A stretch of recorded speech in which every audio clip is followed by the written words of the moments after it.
Hello, I am doing a presentation on the book Act Like a Leader, Think Like a Leader by Herminia Ibarra. My name is Julia Kruger, and I traveled abroad this summer. I studied at Oxford University, and I went to Italy, Spain, Ireland, and the United Kingdom. It really developed an interest in global management for me, going to all the different shops and the companies and just seeing how people were managed there. It was quite fascinating. So that's why I'm taking this course. The main ideas of this book, the very first one, of course, is Outsight, which Ibarra, she talked about how you have to act first in order to start thinking like a leader. You have to act and then reflect on how your actions went and how things were, and then you'll slowly start becoming like a leader. It's a little bit of a backward view on what society would think, but that's why I found it as one of the main important concepts, because she really discovered something that can change how we think by actually acting.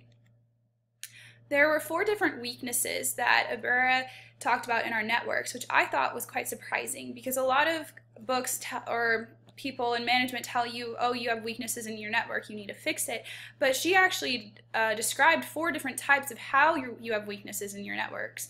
And the first one was birds of a feather, which means that all of your contacts pretty much are the similar people. And then network leg is when a lot of your contacts are more from your past instead of your present or future.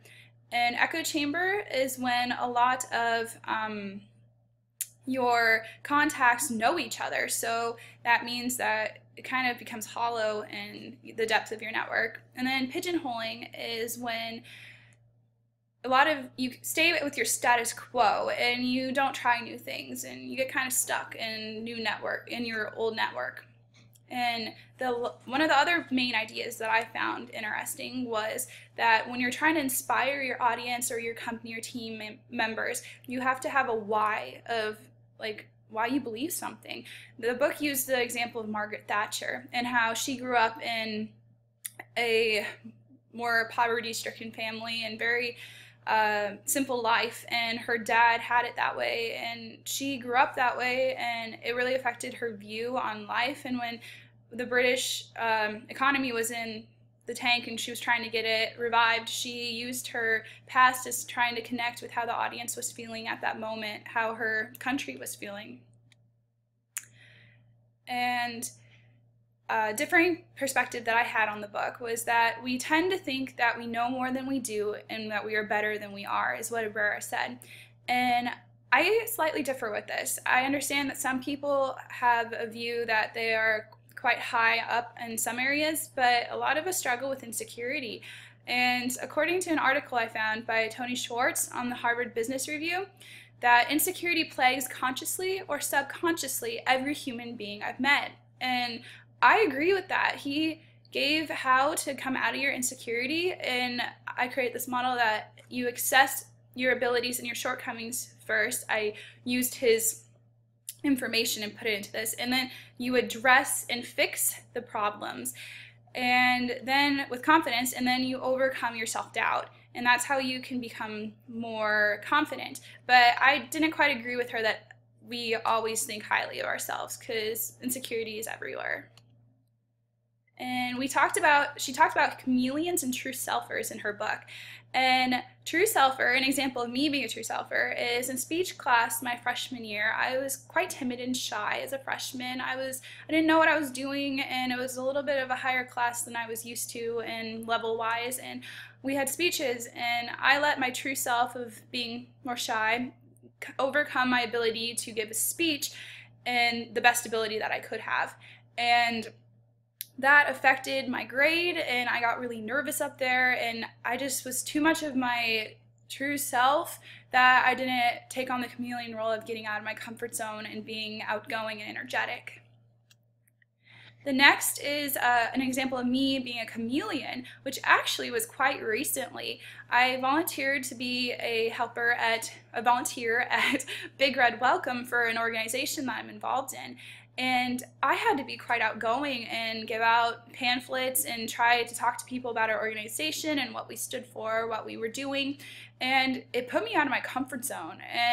But I took on the chameleon hat and I forced myself to be that outgoing person and invite people in. And I feel like it really affected me in my leadership abilities in the future of giving me more confidence. Next, for my personality, I'm still more of a true selfer. I still struggle with wanting to stay more in the background, but I do have leadership abilities and I know that I need to utilize them. And so I need to get out of my comfort zone and be a chameleon more, but I'm still more of a true selfer. And I believe that leaders, there are times for them that they need to be chameleons.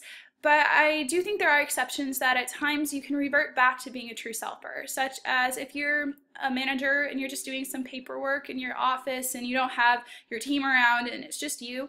If you're a quiet person, you can be that quiet person and do your work and kind of just be in your own little bubble. But if you have a meeting you need to lead, you need to step up and be that leader and put on the chameleon hat of trying new behaviors and connect with your audience.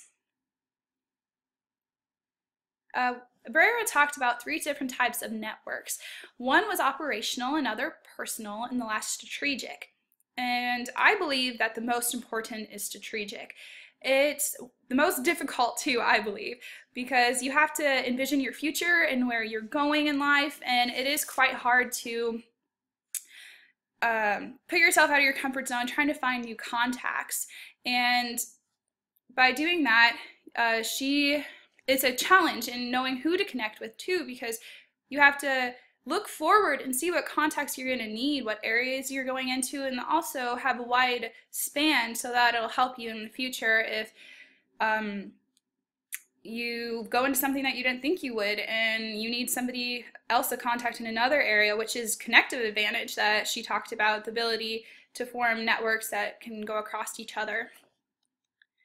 And the 3 qualities that she gave us for building network advantage is first, breadth, which is a wide range of contacts with, and you develop significant relationships with these people. And then connectivity is contacts that you create links with to other areas that might be helpful to you in the future, such as if you switched your major or like your job and you need help in facilitating that switch. And dynamicism is the ability to have relationships that change as you need them.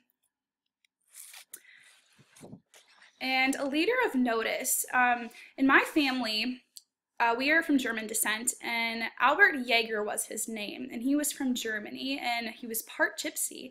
And it was right before World War II, and the Nazi Party was in power, and it spooked him, and he knew that he had to get out of there. He had a very large family, and 2 of his brothers and 1 of his sister had already emigrated to the United States, and he had heard about it, and 6 of his siblings actually stayed behind. He begged them to come with him, but they didn't want to. Yes, he has a family of about 10 people of his siblings, crazy. And so he left in 1937 to come to the United States. He started as a hired hand, but he eventually became a wealthy farmer along with both of his other brothers in Nebraska. And I believe that he was a leader for his courage, to be able to try to bring your rest of your family with you. And he came with literally not that much wealth and only his possessions that he could carry. And that took a lot of courage. And another thing that he overcame as a leader was the language barrier. All he knew was German. And the only way he could learn English was that he used an English Bible and looked at his German Bible and pretty much just tried to translate it. And he learned through his English Bible how to speak English and become bilingual, which I think is quite impressive. And for his network, it was his family members who were already in the United States. I'm pretty sure that he went and lived with them at first, and they probably helped him get his job. And then they all ended up living in Nebraska, and he wouldn't have wanted to come to the United States as likely if he didn't already have his 2 siblings, 3 siblings already over here. And so his network was his previous siblings who came over. And I believe he was more of a true selfer. He was the stereotypical kind of German man, that he was stubborn and very stuck in his culture. And so he learned to adapt to the United States, but he stuck with his German roots. He liked sauerkraut and brats, and he didn't exactly do any huge behavioral changes that would make him into a chameleon. And the summary that we talked about today were the three main ideas in the book, which I believe were like outside was the very, very main one that she talked about, that we need to act in order to get out of our comfort zone and to be able to reflect and then change how we are as a leader. That is of extreme importance.